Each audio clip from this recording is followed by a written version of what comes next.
Estamos ya en el tiempo de la tertulia, análisis de este lunes 2 de julio en compañía de Javier Redondo. ¿Qué tal, Javier? Buenas noches. ¿Qué tal? Buenas noches. Carlos Sánchez, ¿qué tal? Buenas noches. Hola, Marta, muy buenas noches. Ignacio Camacho, ¿cómo lo llevas? Muy buenas noches. Y también Fernando Rayón. ¿Qué tal, Fernando? Buenas noches. Buenas noches, Marta. Oye, enseguida os preguntaré también por el fútbol, porque seguro, por lo menos dos aquí en esta mesa, tres. Carlos Sánchez es el que me descuadra un poco. No sé yo si viste el partido, no lo viste, si lo sufriste o no, Carlos. Desgraciadamente lo vi y sufrí, porque la verdad que fue una calamidad.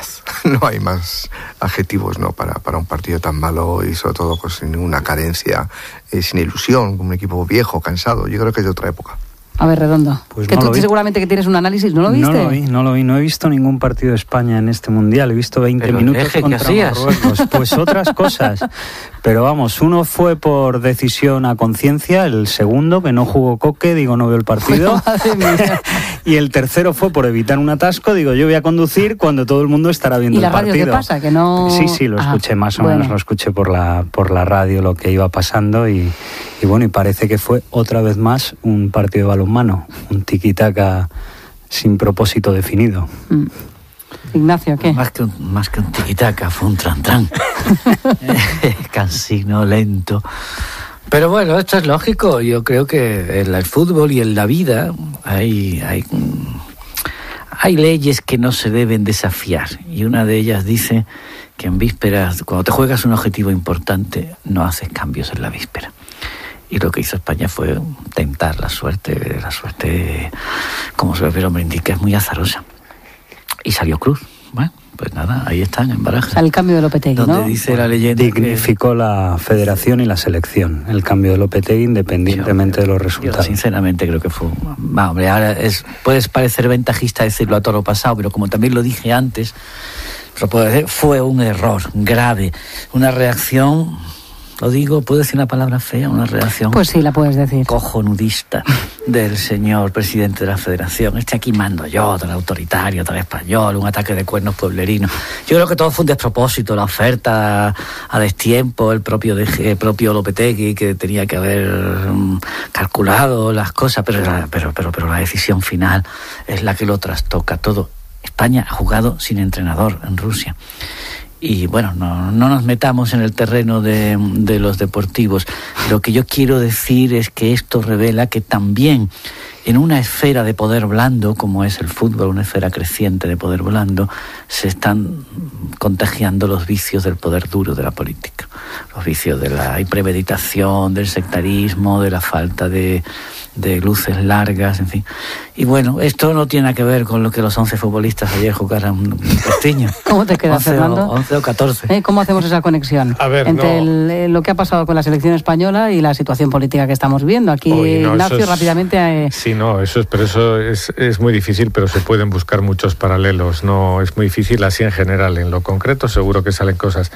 A ver, la selección española después del Mundial de Brasil... se vio que se había quedado ya vieja, como muy bien decía Carlos. ¿Por qué? Porque seguía jugando a otra cosa. Y el fútbol en 4 años había cambiado, y había cambiado, como vimos, de una forma muy llamativa. Y también los jugadores españoles se habían hecho viejos, que es una cosa que ocurre, eran grandísimos jugadores. Es un problema biológico. Y de repente hemos visto que en este Mundial, pues España quería seguir jugando igual, casi con los mismos jugadores. Y realmente pues eso no tenía ningún sentido, como hemos visto. Y además todas las cosas que habéis dicho, que yo creo que están muy bien. O sea, coincidís que estamos en un cambio de ciclo, ¿no? Sí, en la extinción de una generación. Ignacio, con el tema y lo querías ligar con el asunto político y lo que comentaba Javier Redondo. A mí no me parece despreciable que el presidente de la Federación ponga por delante valores éticos en una federación que ha sido un nido de gente pues bastante sospechosa durante 30 años.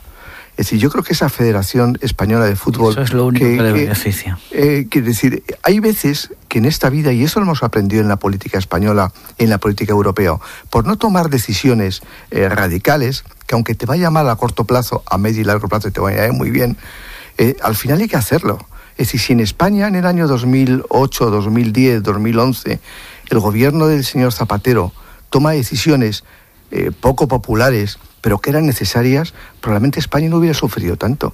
Y yo creo que en la Federación Española de Fútbol, cuando llega un nuevo presidente, tiene que introducir valores éticos, porque si no, ¿qué es el fútbol? Yo no creo que un ataque de celos sea un valor ético. Yo lo que quiero decir es que el deporte en general y el fútbol en particular es una esfera política. Y no lo digo porque algunos clubes intervengan en política, como el Barcelona o ahora el Athletic de Bilbao o algún otro. No, lo digo porque la dimensión de la órbita de negocio, de popularidad, de influencia social del fútbol requiere que sus dirigentes, y en dirigentes entiendo desde entrenadores hasta presidentes de clubes o directivos federativos, se comporten con una perspectiva política. En este caso, creo que ninguno de los actores tomó en cuenta el carácter simbólico de la selección como punto de encuentro, como plataforma de encuentro de los españoles en los últimos tiempos, y entre todos la patearon. Que podía haber salido bien, porque la lógica del fútbol al final depende de los futbolistas. Es decir, no hemos hubieran podido con un estado de ánimo y tal, pero salió mal porque lo lógico es que saliera mal. Nos podíamos haber quedado sin barcos y sin honra. Ahora nos hemos quedado solo sin barcos, pero yo sí creo que nos hemos quedado con la honra. Es decir, yo creo que es una decisión del presidente de la Federación que le honraba porque dignificaba que la Real Federación Española de Fútbol debe estar por encima de los intereses de clubes. Y yo creo que, aunque parezca contradictorio lo que digo, así es, porque independientemente de que creamos y algunos jugadores hayan dicho que el líder era Lopetegui, en el fondo, a partir del momento en el que se sabe su situación contractual futura con el Real Madrid, empiezan a ponerse en cuestión, precisamente por la idiosincrasia del país, las decisiones que vaya tomando. Es decir, ¿cuántas veces un seleccionador se ha llevado un jugador lesionado en una convocatoria? Muy pocas veces, yo no recuerdo, y esta vez ha ido. Seguramente no era una decisión partidista, pero desde el momento en el que se hubiese quedado, se hubiera interpretado como una decisión partidista, como todas las que hubiese tomado a partir de ese momento.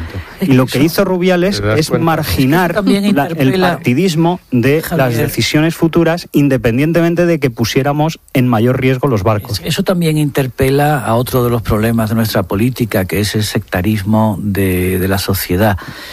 Personalmente, y bueno, no es que yo sea un experto en Florentino Pérez, pero habiéndole oído lo suficiente, creo que, por ejemplo, los directivos del Madrid prefieren que sus jugadores no vayan a la selección, lo digo sinceramente, porque muchas veces piensan que la selección, y lo dicen algunos en privado, que la selección, bueno, que como que interfiere al final el trabajo de los clubes, que son los que pagan y ponen el dinero.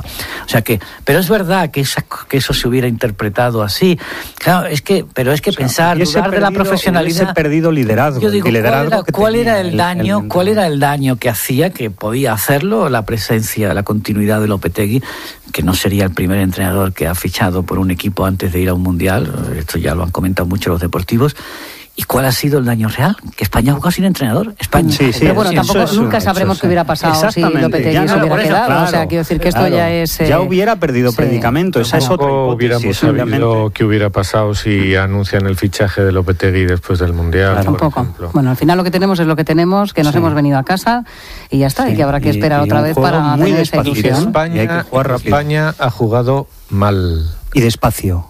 Muy despacio. Muy despacio. A cámara lenta. Es decir, ha jugado andando. Hoy estábamos viendo a los japoneses pobres que han perdido en el último minuto. Y era un sobresalto continuo, ¿no? No, pero ataque continuo. Eran uno de y otro, una rapidez, pim, pam, una pim, fuerza pam. física. Y dices, hombre, pues solamente esto me da envidia. Corren. Y a veces como pollos un poco locos, pero eso es lo que... Intentando meter gol, ¿no? Que al final es de lo que se trata, eso es lo que ha hecho que se pusieran 0-2 con Bélgica. Porque efectivamente Bélgica es mucho mejor equipo que Japón. Al final han palmado en la orilla, porque Bélgica se ha revelado, que es lo que dice ayer España. Corre por ahí un meme muy cruel que dice que De Gea lleva 2 horas en Barajas intentando parar un taxi. Aquí estamos en el tiempo de análisis de la tertulia de esta noche de lunes 2 de julio con Ignacio Camacho, Carlos Sánchez, Javier Redondo y Fernando Rayón. En el tiempo de la publicidad seguíamos arreglando todo el mundo del fútbol, y como qué bien le habría ido a España, la selección española con vosotros de entrenadores, porque lo tenéis clarísimo. No tenga ninguna duda, Marta. Lo habéis arreglado rápidamente. Claro. Fernando, la prensa digital a esta hora, ¿por dónde va? Pues mira, es monotemática, pero no habla de la selección española de fútbol. La ABC es el único que se sale un poco del asunto. Titula: Pedro Sánchez y Antonio Costa impulsan el eje ibérico en Lisboa. Y el resto de los periódicos van casi todos con lo mismo. El País, El Gobierno ultima el traslado de los 6 primeros presos catalanes. El Mundo, el Gobierno pone en marcha el traslado a Cataluña de Junqueras, Forcadell, Los Jordis, Romeva y Bassa. La Razón, el Gobierno trasladará a Cataluña de forma inmediata a Junqueras, Romeva, Sánchez, Cuixart, Bassa y Forcadell. La Vanguardia, el Gobierno activa el traslado de 6 de los 9 políticos presos a Cataluña. El Periódico de Cataluña, los políticos presos salen mañana hacia Cataluña. El Confidencial.com, el Gobierno inicia esta tarde por hoy, el traslado de Junqueras y los Jordis a Cataluña. El Independiente.com, el Gobierno trasladará a Cataluña este martes a Junqueras y otros 5 presos. Y el Español.com, hay 2 titulares. El primero, Junqueras y otros políticos presos del Procés serán trasladados este martes a cárceles catalanas. Y también destaca mucho López Obrador, nuevo presidente de México, la izquierda gana el gobierno. Nos está escuchando ya Carlos Malamud, investigador principal de América Latina del Real Instituto Elcano. ¿Qué tal, Carlos? Buenas noches. Hola, muy buenas noches. Se habla de victoria histórica, de tsunami. ¿Qué supone para México que López Obrador sea el próximo presidente? Pues efectivamente, la elección ha sido histórica, con una alta participación y un triunfo rotundo de López Obrador. A la tercera ha sido la vencida, una victoria que afortunadamente, lo cual habla de la salud democrática del país, no ha sido contestada por ninguno de los otros candidatos, y esto garantiza una transición relativamente pacífica de aquí al 1 de diciembre, cuando asuma el nuevo gobierno. ¿Qué supone esta victoria para América Latina? Pues para América Latina implica que de alguna manera México ha ido contracorriente en la década anterior y sigue nadando contracorriente en esta, ¿no? Cuando en toda América del Sur y en parte de América Central surgían a la sombra del chavismo gobiernos populistas de izquierda, pues en México dominaba el PAN, un partido claramente de centro-derecha. Y ahora, cuando se empieza a hablar en América Latina de un giro a la derecha, en México triunfa la izquierda, ¿no? Es decir, el sistema político mexicano tiene sus peculiaridades y en ese sentido seguirán existiendo, ¿no? Pero Carlos, ¿el López Obrador qué es? ¿Populista, socialista, las dos cosas a la vez, si es que es posible? Es todo junto, ¿no?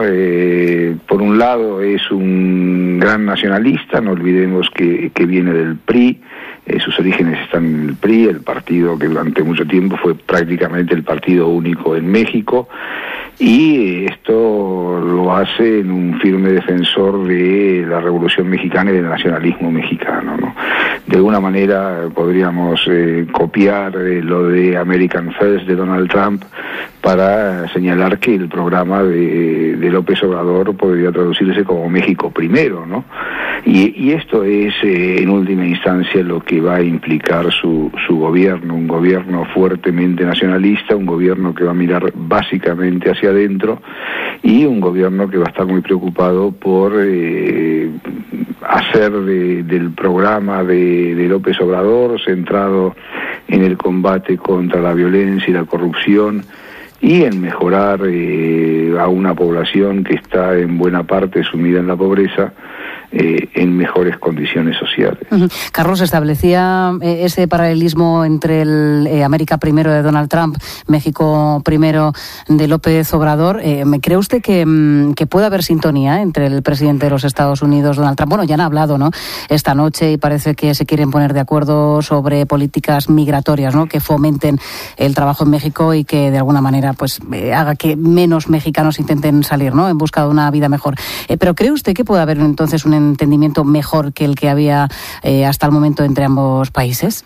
Yo no lo descartaría, es decir, pese al carácter imprevisible de Trump y al fuerte nacionalismo de López Obrador, también se puede decir que López Obrador tiene un carácter imprevisible y Trump es muy nacionalista, ¿no? Y esto hace que en el fondo los elementos comunes que faciliten un acuerdo están al alcance de la mano, y por otra parte López Obrador tiene la facultad de ser más políticamente incorrecto que lo que pudo haber sido Peña Nieto, el actual presidente, o sus rivales en caso de alcanzar el poder. Y de hecho, esta larga conversación mantenida esta noche durante más de media hora puede haber servido para sentar las bases de lo que pudiera ser una larga amistad. Veremos cómo se materializa esto, pero lo cierto es que a López Obrador no le queda más remedio que contar con su vecino del norte y con el inquilino de la Casa Blanca, junto también a otro protagonista que va a tener también su importancia, que es el primer ministro de Canadá, Trudeau, ¿no? Uh-huh. ¿Exageran aquellos que dicen que López Obrador es la versión mexicana de Hugo Chávez? Yo creo que sí, es decir, López Obrador evidentemente es un político de izquierda. López Obrador puede ser muy nacionalista y muy populista al mismo tiempo, pero ni López Obrador es Chávez, ni el sistema político mexicano es Venezuela, ¿no? Es decir, y esto marca evidentemente la diferencia. Uh-huh. ¿Y por qué el nuevo presidente en su primer discurso ha aprovechado para decir que no quiere establecer una dictadura ni abierta ni encubierta? ¿Por qué en sus primeras palabras hace referencia a esta cuestión? Porque durante la campaña electoral fueron muchos los ataques que recibió en ese sentido, y de alguna manera lo que intentó hacer López Obrador es, por un lado, un llamado a la concordia y decir que también iba a ser el presidente de todos los mexicanos, inclusive de aquellos que no lo votaron, pero también aprovechó para enviar una potente señal a los mercados de que él no iba a ser el malo de la película que algunos preveían y amenazaban, de manera de tranquilizar a inversionistas y también a quienes tienen intereses en México, ¿no? Uh-huh.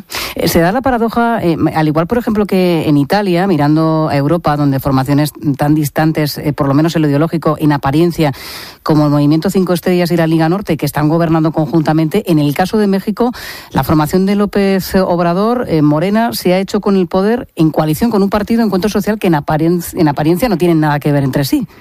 No, evidentemente Encuentro Social es un partido casi de extrema derecha, de corte evangélico, muy fundado en valores, claramente contrario al matrimonio homosexual o al aborto y al divorcio y a cuestiones semejantes.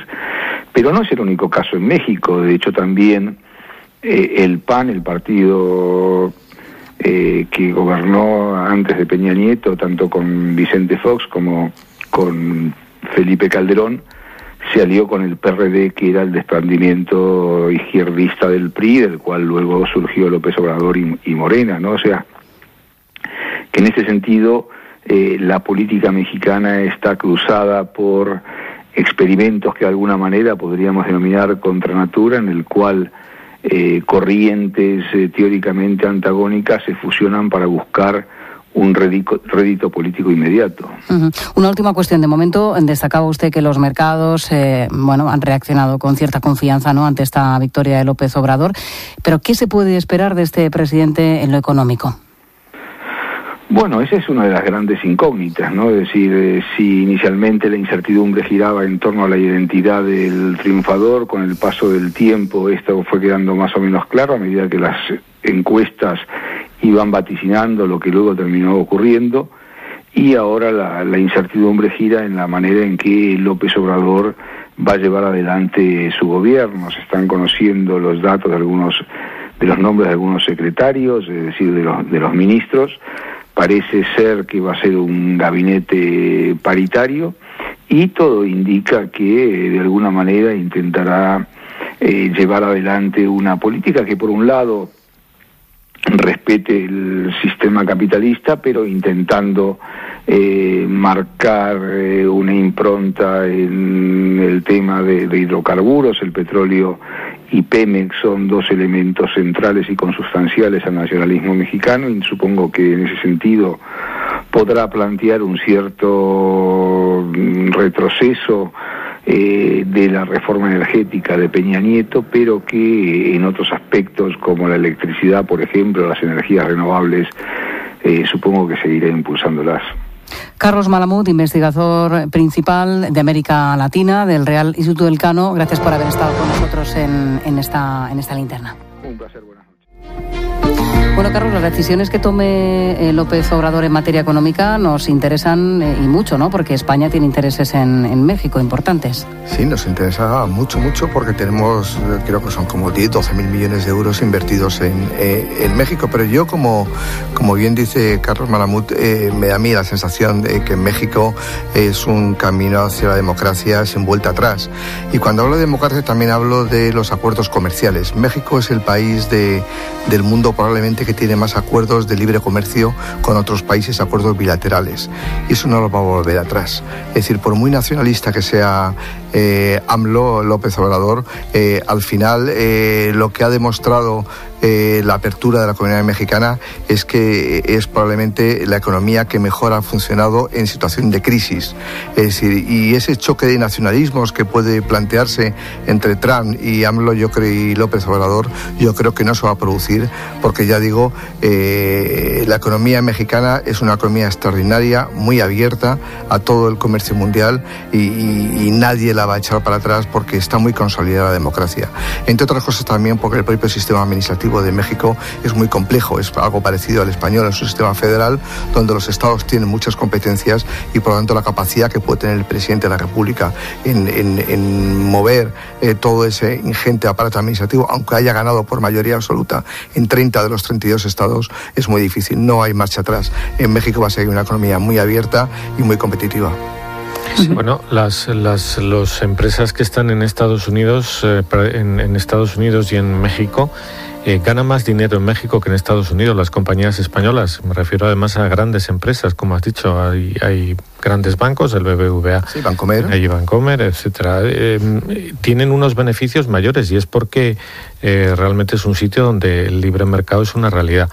La segunda parte, bueno, pues lo que sabemos que ha llevado a la ruina al PRI de Peña Nieto y también al PAN de Fox y de Felipe Calderón, pues la corrupción. Eso fue lo que les ha hundido y ha hecho pues que un descartado, que era elección tras elección, pues como López Obrador, pues haya tranquilizado a los mercados, que esa ha sido la primera parte de la campaña electoral, haya tranquilizado internacionalmente y yo creo, bueno, que ese nacionalismo va a ser mucho más llamativo, desde luego, como está siendo en el caso de Trump, que en el caso de México, pero lo veremos. Más retórica que real. Claro.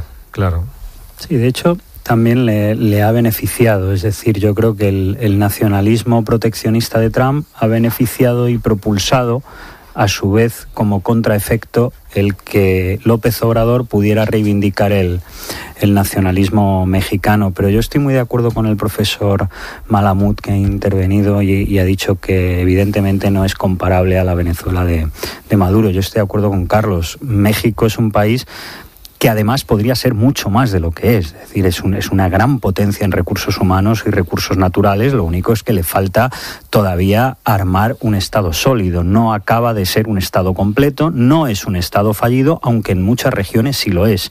Entonces le falta armar un Estado, eliminar la corrupción, eliminar el crimen organizado y a partir de ahí tiene una potencialidad extraordinaria. Pero es verdad que tiene acuerdos de libre mercado que Obrador no sé si se ha comprometido a no derogar, pero desde luego yo creo que Obrador, sobre todo, es hoy el pragmático que a lo mejor no era en 2005, o a lo mejor sí lo era precisamente por lo que ha dicho el profesor Malamud, porque viene del PRI, y el PRI evidentemente es un partido del poder y por lo tanto que ha interiorizado muy bien el pragmatismo una vez que gobierne. Otra cosa es que sí tiene en su discurso muchos elementos del peronismo, muchos elementos del bolivarianismo y muchos elementos de este socialismo del siglo XXI.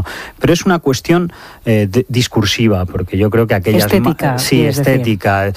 Aquellas marchas de 2006 para reivindicar que fue ilegítima la elección, creo que fue la de Calderón en 2006, no hablo de memoria, y aquella marcha de 400.000 seguidores de Obrador y como una acampada, y luego hablar de la regeneración, que esta campaña también ha introducido el tema de la regeneración, con cierta, también cuando él era gobernador, hablaba de regeneración y de honestidad al mismo tiempo que sus partidarios, que gente de su partido cobraba comisiones y sobornos en su estado. Es decir, lo único que él hablaba con mucho desparpajo de la honestidad y la regeneración.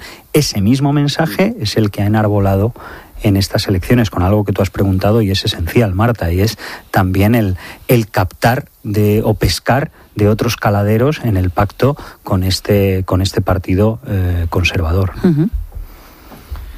Bueno, y me miras, yo no tengo un conocimiento del escenario mexicano como para pronunciarme. Sí tengo la impresión de que Obrador es más un Correa, efectivamente, que un Chávez, ¿no? Es decir, incluso un Lula, perdona que estaba pensando en Lula, pero yo creo que Lula, al menos en su praxis final, era mucho más socialdemócrata. Obrador tiene una retórica populista, pero como la tenía Correa, pero Correa, la verdad es que la gestión económica de Correa fue una gestión, no voy a decir que liberal, pero sí bastante abierta al mercado, y de hecho propició un crecimiento económico importante y de la inversión. Para mí el gran problema lo ha sugerido de México, del México contemporáneo, lo ha sugerido Javier Redondo, es que siendo, como dice Carlos, una democracia muy institucionalizada en cuanto a la asunción por los ciudadanos de la naturalidad del régimen democrático, sin embargo está muy subvertido por la violencia que en algunos estados de esa estructura federal se ha apoderado de todo el aparato de poder de la administración y de la calle. Y eso aquí sabemos en España que una sociedad puede tener un grado de violencia, estoy pensando en el País Vasco, puede tener un grado de violencia y un grado de desarrollo no incompatibles. Pero en el caso de algunos estados mexicanos hay una perturbación evidente de la convivencia, porque son mini estados dominados por el narcotráfico, por los cárteles, y con todas las consecuencias de inseguridad, de violencia en la calle, de muertos, de tiroteo, etcétera.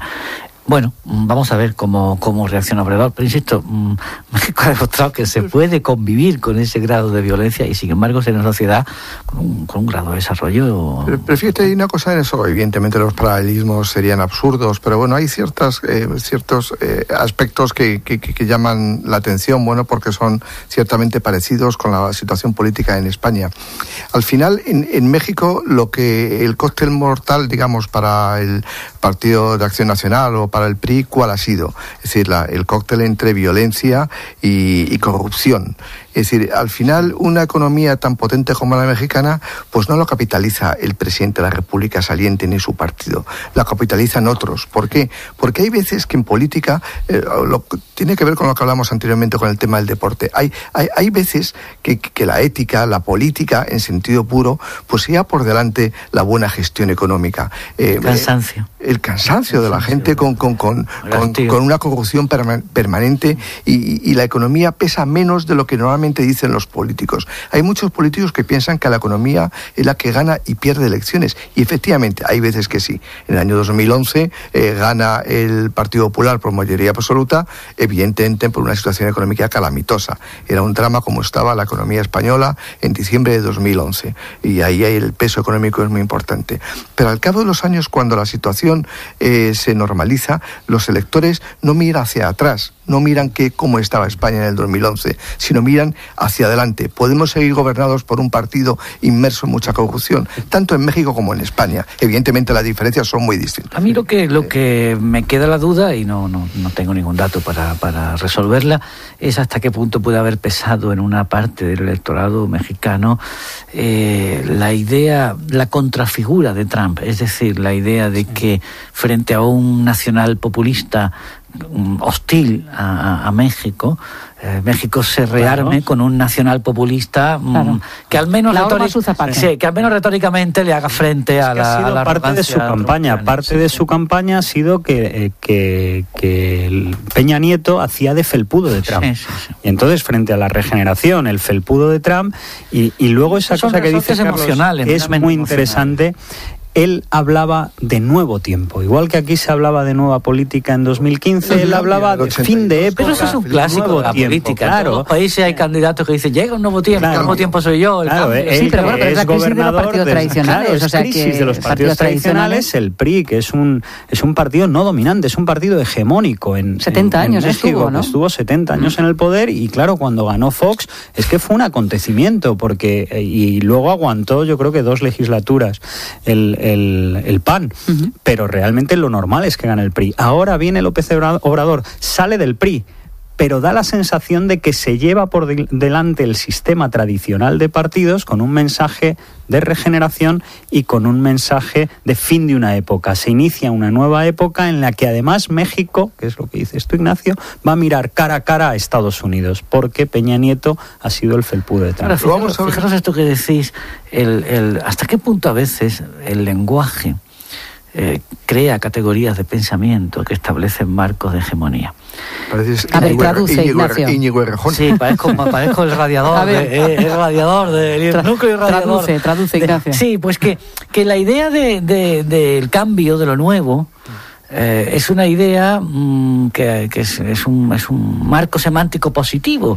Esto, claro, es devastador para los partidos conservadores, porque ningún partido, por muy conservador que sea, se atreve a decir vamos a continuar como estábamos, porque eso está mal visto frente al beneficio a priorístico que tiene la idea del cambio, aunque luego el cambio no sea tal, y el cambio consiste en hacer lo mismo, solo que hecho por otros partidos, como estamos viendo, por ejemplo, ahora aquí. Pero, sin embargo, esa especie de superioridad mental que tiene muchas veces la misma etiqueta de progresismo, es decir, claro, ¿quién puede oponerse al progreso? Pero el momento que tú te autodenominas progresista, ya tienes un salvoconducto mental. Entonces por esa regla de 3, ningún partido que tenga tradición o historia y que eso también avala una gestión o avala también una experiencia, entonces no valen para nada ya. Está en baja en la política moderna. Rajoy intentaba hacer valer eso y no lo conseguía. Pero hay un caso, Javier, hay un caso yo creo que es muy actual y probablemente hablemos dentro de un rato de ello, el caso Merkel. Es decir, Merkel, todo el mundo dice que después de Helmut Kohl, pues probablemente la canciller más importante que ha tenido Alemania de los años 40 o con Adenauer, digamos, ese trío, digamos, fantástico, que la economía alemana está en pleno empleo, un superávit fiscal, la deuda ha bajado de una manera estratosférica. Y dice, bueno, pues y llega la inmigración y si está a punto de llevarse por delante ya no solamente a su gobierno, sino a la propia canciller, que está con muchas dificultades y que también se parece en alguna manera a lo que sucedió a Thatcher. Thatcher lleva al país de la crisis a un momento extraordinario desde el punto de vista político y de pronto sus propios compañeros de partido son las que la expulsan de no solamente del gobierno, sino del Partido Conservador británico. En el caso de Merkel pasa exactamente lo mismo. Y tiene que ver con el desgaste. Es decir, también hablamos de fútbol antes de la biología, que pasa para los futbolistas, también para los políticos. Y es un Pero el desgaste no es lo fundamental. Yo creo que es verdad lo que estamos, si lo trasladamos a México, el desgaste se ha producido en los partidos, en el PAN y el PRI. Pero también ha habido un elemento desde fuera, exógeno, que es Trump, que es lo que le ha hecho la campaña directamente. Todos los analistas estaban diciendo, en cuanto baja un poquito el pedal, cualquier político cita a Trump, Obrador, y ya la cosa se vuelve a animar. Él ha hablado de un tema importante que es la reconciliación nacional, también eso está muy bien, porque él precisamente con eso da mucha tranquilidad, pero el discurso, el mensaje que le ha hecho ganar ha sido anti-Trump, porque se sienten muy violentos, pero todos, desde la tradicional derecha hasta las clases más populares, con el discurso de Trump hacia México, y es normal que se hayan volcado en una mayoría absoluta. Antes hablaba Ignacio de los marcos semánticos. Es curioso también no solo cómo se utilicen, o sea, lo que se diga, sino el desparpajo con el que se diga. Antes decía, es que sus partidarios le pillaron cobrando sobornos en Las Vegas, y él decía que el dinero corrompía la moral del pueblo y que por eso su honestidad era valiente. Y no hizo nada contra sus diputados que habían sido corrompidos en Las Vegas, pero él decía que él representaba la honestidad. Luego tenía una foto de Juárez, otra de Cárdenas, otra de Marcos, lo tenía todo, era un poco revoltijo, pero él representaba la honestidad, la integridad y el nacionalismo mexicano. Lleva 30 años en cargos públicos también para ser, lo que pasa es que enarbola la bandera de lo nuevo y el fin de una época que son los otros, pero lleva 30 años en cargos públicos. Hay un personaje en Las cuando Cárdenas, es decir, que estuvo también muchos años intentando ser presidente, no lo consiguió, pero no era su época, no era su época. No. Probablemente Cárdenas hubiera ganado ahora. Sí. Bueno, estáis haciendo referencia a los nuevos partidos que al final hacen lo mismo que los viejos y oye, enseguida vamos a hablar de Radio Televisión Española. Que por cierto fue a ver Pedro Sánchez, pero se equivocó de candidato. Bueno, que enseguida vamos a hablar de eso, ¿no? De lo que se está también intentando hacer con la renovación de Radio Televisión Española, que de momento no sale. Enseguida seguimos en la tertulia y empezamos a contar la prensa de mañana. Le queda media hora a la linterna de este lunes 2 de julio, que estamos pasando en compañía de Ignacio Camacho, Carlos Sánchez y Javier Redondo. También Fernando Rayón, que enseguida va a empezar a contar la prensa de mañana. Pero antes de todo eso, ¿de dónde venimos, dónde estamos y a dónde vamos, Alicia García? Venimos de una tarde en la que la selección ha regresado a casa después de caer eliminada ayer en el Mundial ante Rusia. Sobre las 9:30 la expedición española aterrizaba en el aeropuerto de Barajas. Hoy también han quedado apeadas Japón, que ha perdido en el descuento frente a Bélgica, y México, que no ha logrado superar a Brasil. Del país azteca, especialmente de su nuevo presidente, López Obrador, hemos hablado en esta linterna con Carlos Malamud, el investigador principal de América Latina del Real Instituto Elcano. Lo describía como un político nacionalista y populista, pero alejado del chavismo. Ni López Obrador es Chávez, ni el sistema político mexicano es Venezuela. También se puede decir que López Obrador tiene un carácter imprevisible y Trump es muy nacionalista, ¿no? Y esto hace que en el fondo los elementos comunes que faciliten un acuerdo están al alcance de la mano y de hecho puede haber servido para sentar las bases de lo que pudiera ser una larga amistad. Ha pasado durante esta linterna. En Alemania, la canciller Merkel y el ministro del Interior han llegado a un acuerdo sobre inmigración que frena la crisis en el gobierno germano. Él había amagado con dimitir si no se atendían sus peticiones sobre esta cuestión. El pacto incluiría la creación de centros para migrantes en la frontera. Vamos a un martes en el que Junqueras y otros 5 de los presos preventivos por el proceso independentista comenzarán el viaje que los llevará hasta 2 cárceles catalanas. Ya han sido reagrupados en una sola prisión y está previsto que mañana pase la noche en una de Zaragoza. El presidente del gobierno, Pedro Sánchez, ha negado esta tarde que sea una decisión con implicaciones políticas. Simplemente hay un cumplimiento de una decisión que tiene mucho que ver con la legislación penitenciaria y que tiene trasladar a esos presos a donde residen sus familiares y donde tienen ese arraigo social. Por tanto, no hay más que decir sobre ese asunto y, por supuesto, no hay ninguna implicación política ni ninguna cuestión que tenga que ver nada más y nada menos que con eso. Y vamos también a un martes en el que conoceremos los datos del paro registrado en junio. Suele ser un buen mes para el empleo y el gobierno se muestra confiado, informa Joaquín Bizmanos. Junio es sinónimo de buenas noticias para el mercado laboral. Suele traer mucho empleo por la campaña de verano, por las contrataciones ligadas al sector turístico. La ministra de Trabajo, Magdalena Valerio, avanza ya cifras positivas. Espero que esa bajada del paro que se produzca mañana se consolide y que consigamos ir bajando la tasa de desempleo. Desde lo peor de la crisis, la tasa de paro ha bajado mucho, se ha recuperado buena parte del empleo perdido. De hecho, el dato de junio puede hacernos alcanzar de nuevo los 19 millones de ocupados que dejamos atrás en noviembre de 2008. Y mañana la cantante Shakira regresa a Madrid 7 años después de su último concierto en la capital. Llega con su gira El Dorado Tour, ya recuperada de la dolencia que le obligó a suspender sus conciertos en noviembre.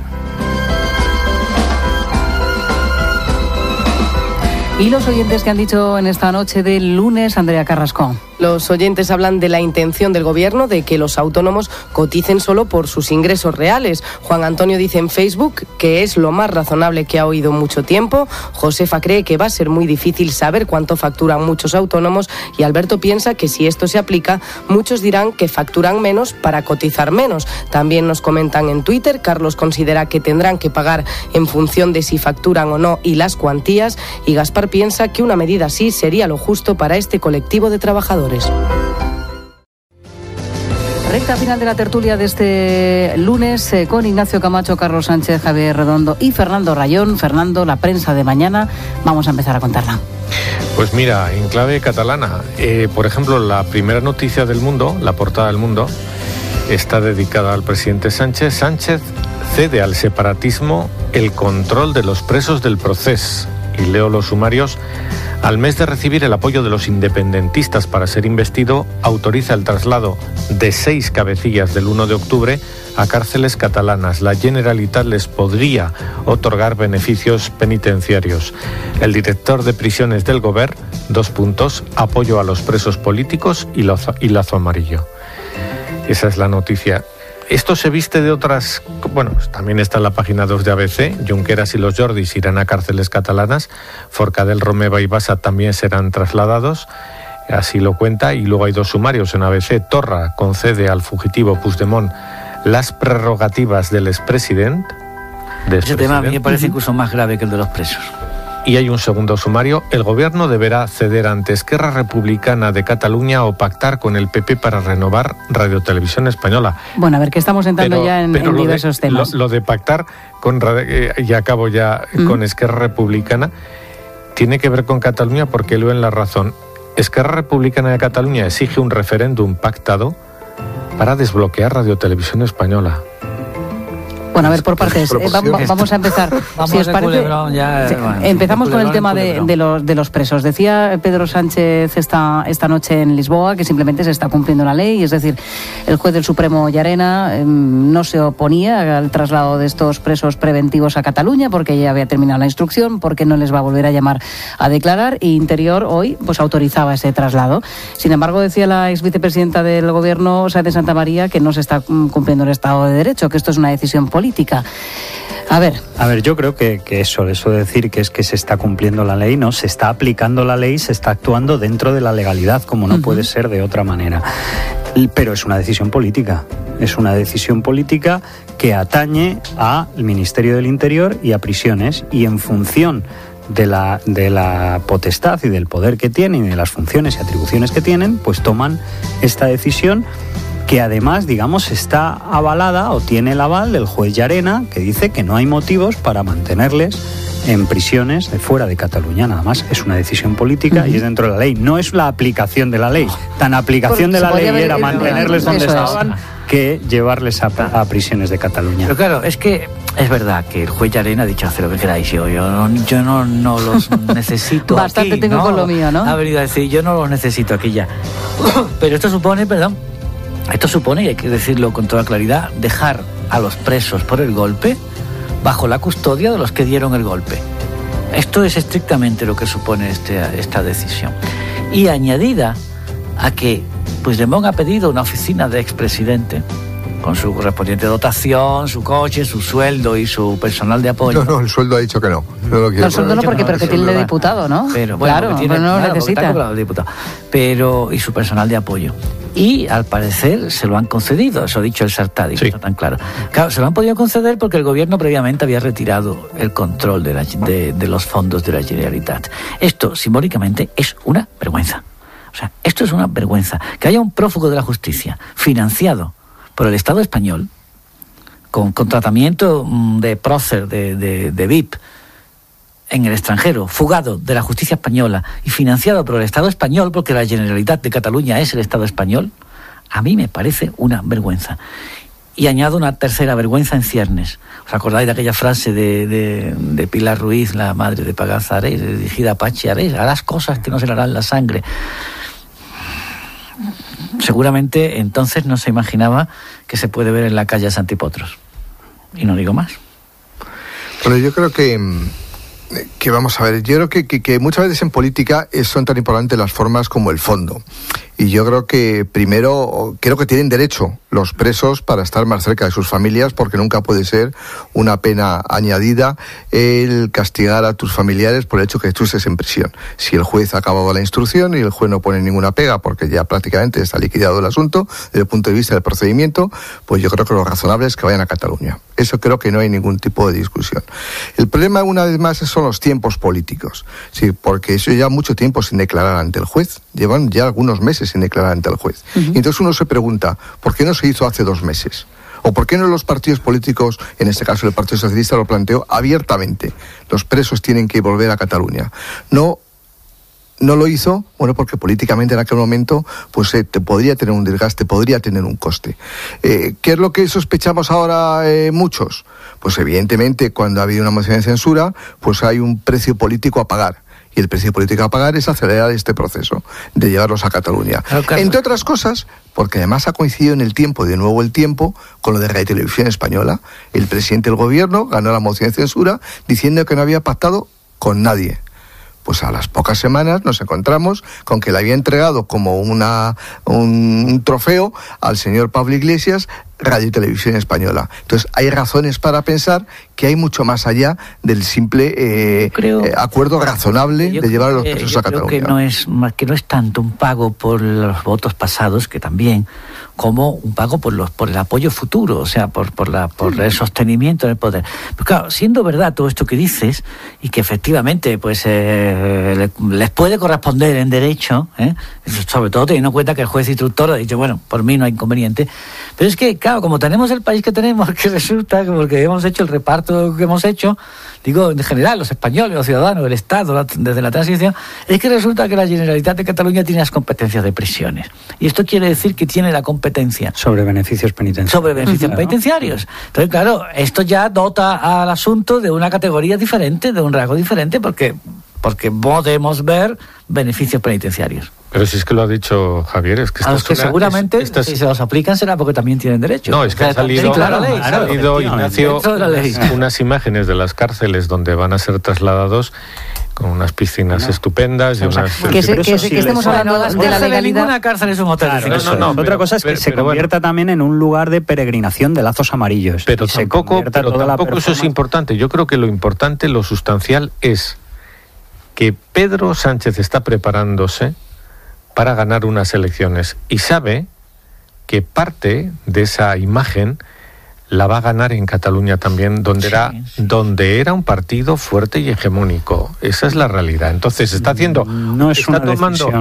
tomando una serie de decisiones en este momento políticas que efectivamente no las había tomado el gobierno en otras circunstancias, porque él está pensando en otras cosas. Ablandando el rechazo a su partido en Cataluña. Como, es lo que tú quieres decir, sí, exactamente. Como también lo de Radio Televisión Española, que tú has comentado, Carlos, que me parece muy interesante. Y dices, bueno, pero ¿por qué va a dejar Radio Televisión Española en manos de Podemos? Bueno, no va a dejar Radio Televisión Española en manos solo de Podemos, porque también está metiendo al PNV. Lo que pasa es que se ha quedado sin el cuarto partido y ahora tiene un lío montado porque los otros... Esquerra le ha dicho que solamente le da el apoyo si se habla de autodeterminación, ¿no? De referéndum de autodeterminación pactado. Pero fíjate en qué disparate estamos. Pero es sustancial el cambio que él propone a un costo tremendo, porque ya ha perdido la votación en el Congreso de los Diputados. El cambio que él propone en Radio Televisión Española tiene mucho que ver también con el futuro y con esas elecciones a las que vamos. Yo es que creo que todo lo está haciendo en esa clave.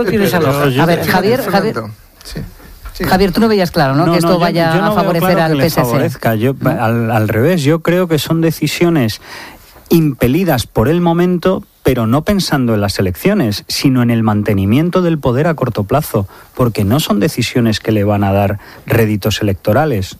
Yo creo que son decisiones impopulares. Yo creo que para su partido y para gran parte de su partido son decisiones impopulares, tanto una como otra. Yo creo que lo vincula muy bien Carlos, aunque aparentemente no tenga nada que ver. Es decir, más grave de consecuencias para el Estado es las consecuencias que pueda tener el traslado de los presos a cárceles de Cataluña, pero mucho más obsceno es lo de Radio Televisión Española, y está resultando un cambalache tan fuera de lugar que en el fondo yo, que sí creo que Podemos hace cualquier cosa por desprestigiar a las instituciones, en el fondo está desprestigiando la propia institución que es Radio Televisión Española, además con los candidatos que propone. Y con todos los focos puestos en el intercambio de cromos, ¿no? Con todos los focos puestos, con todo puesto por lo menos a lo por detrás, eso, ¿no? A Sánchez no le puede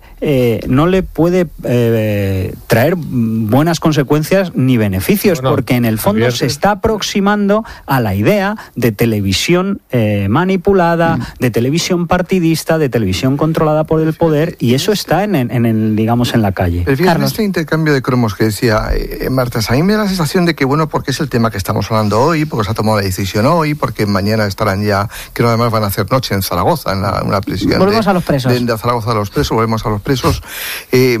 Aquí lo que me da a mí la sensación de que hay un mal cálculo político sobre lo que quieren los catalanes, independentistas catalanes.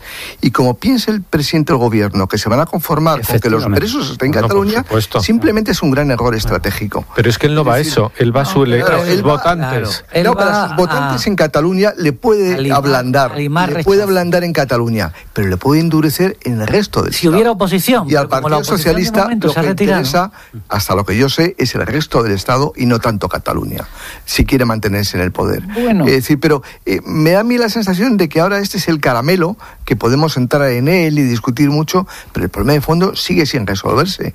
Hay estrategias ¿qué van a hacer? Electorales, Carlos, o más bien tácticos electorales, porque miran a muy corto plazo, que piensan que el PSOE necesita crecer unos escaños en Cataluña. Y para eso necesita ablandar o disminuir el rechazo a su partido en el electorado fronterizo con la izquierda nacionalista. Pero es que además y de momento Sánchez tiene una gran ventaja, que la oposición no ha comparecido. El PP está en su lío y Ciudadanos, pues no sé a dónde está. Pero Ciudadanos es que además ganó las elecciones en Cataluña. Pero, ya sé que no lo parece, pero ganó las elecciones en Cataluña. Sí. Entonces, están gobernando solo. Hombre, Ciudadanos se ha levantado hoy del Congreso porque decía que no quería votar esta especie de paripé, la renovación del Consejo de Radio Televisión Española. Pero realmente no puede levantarse. No puede levantarse porque, a ver, es verdad que este pacto, este cambalache entre PSOE y Podemos, donde han metido, por cierto, al PNV para darle también un representante, se ha hecho a espaldas del resto de los partidos. Y claro, el resto de los partidos han dicho, oiga, por favor, un poco de decencia, que si necesitas 4 partidos, al menos uno más necesitas que esté aquí, porque es verdad que tiene que haber representantes de 4 partidos para conseguir esa mayoría absoluta que quiere. Pero claro, Ciudadanos tendría que haberse personado ahí y exigir otro tipo, pero no otro tipo de además de representantes, que como decía Javier, los representantes que ha elegido PSOE, Podemos...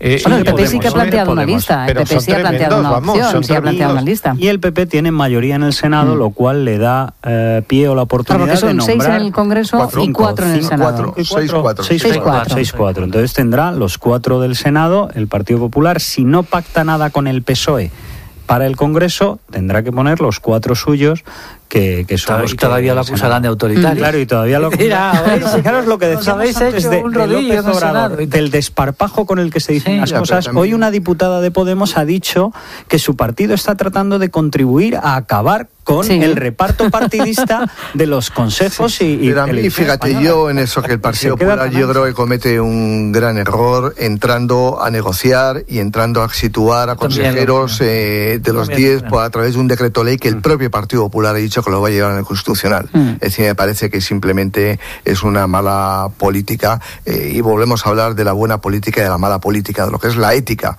de lo que está cambiando en el siglo XXI a la hora de hacer política en Europa y en muchos países del mundo. Fernando. Y yo creo que es bueno que el Partido Popular no entre a negociar cromos como están haciendo otros. De las portadas, Fernando. Pues mira, hablando de elecciones, en la página 2 de ABC, Sánchez no ha concedido ni una sola rueda de prensa en España en su primer mes. Hay gente que lleva la cuenta, claro. Es un dato. Otro dato que está en El País. Trump recuerda a Sánchez por carta que Rajoy ofreció más gasto militar.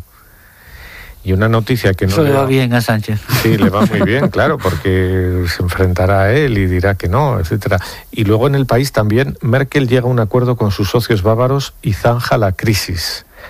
Importante también. Hay referencias a López Obrador en la portada del Mundo. López Obrador promete la cuarta revolución.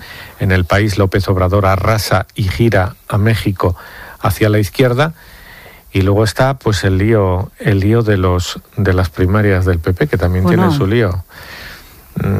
Por ejemplo, leo en La Razón, Cospedal insinúa que Casado es el candidato del aznarismo y este reivindica su herencia. En el partido crece la exigencia de que quien gane la votación de los afiliados sea líder. Que eso es lógico. Bueno, la votación es el jueves, la primera votación. Los militantes registrados. A mí no me es complicado, pero es que el sainete que puede haber si los compromisarios revocan, o sea, después de la baja participación, que, ojo, Lo que es que se están temiendo que sobre los 60.000 inscritos, que los 60.000 inscritos no voten todos. No. Pero se está diciendo... Que son fechas muy malas, pero vamos a ver, que son las primeras primarias que celebra el partido, por muy malas que sean las fechas, te acercas y votas, por Dios, por ¿no? baja que sea la participación, si encima la revocas la decisión en el Congreso haciendo una alianza de cooptada, pues hombre, es que va a ser un espectáculo. Pero bueno, se votan también en secreto 2.600 y pico compromisarios. Hay 3.100 y pico que son por designación, están establecidos en función de son cargos públicos. 3.000 y pico compromisarios no existe, yo creo, en el Partido Comunista Chino. Más. Bueno, pero yo creo que siendo voto secreto, es verdad que los aparatos provinciales y locales de los partidos se ponen en funcionamiento, pero al final el voto es secreto. Entonces también es verdad que lo normal es que quien gane las primarias en primera vuelta tenga esa mayoría de 2.600 compromisarios, a menos que esté muy repartido entre 3 o 4. Salvo que esté muy apretado. Pero si hay una ventaja medio clara, ese vencedor tiene que ser el vencedor de facto, sea quien fuere, porque es que si no se van a cargar las primarias. Y hay una oportunidad de que el PP se vaya ajustando al procedimiento, ya lo irá perfeccionando, pero que empiece a entrar en este procedimiento. Pero es que me decía ayer un candidato, es que están yendo a actos de campaña, va la gente, dice, sí, los actos funcionan muy bien, la gente participa y tal, pero no sabemos si los que van a los actos están inscritos para votar. Claro. ¿A quién están hablando? Bueno, estas primarias van a decidir si el Partido Popular se regenera o se refunda o cambia ahora, o a partir de ahora, o a partir de 2020. Pero el cambio ya está llamando a la puerta, ¿no? La idea que parece que está triunfando es la que soltó, creo que fue ayer, creo que comentó Feijóo, ¿no? Es decir, si el candidato más votado haya todo el resto de candidatos pues le apoyen de cara a la reunión de compromisarios.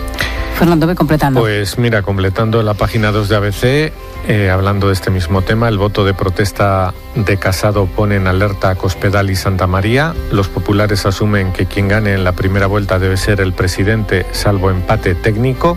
Y la frase del día es también de Pablo Casado: yo he sido jefe de gabinete de Aznar y portavoz de Rajoy.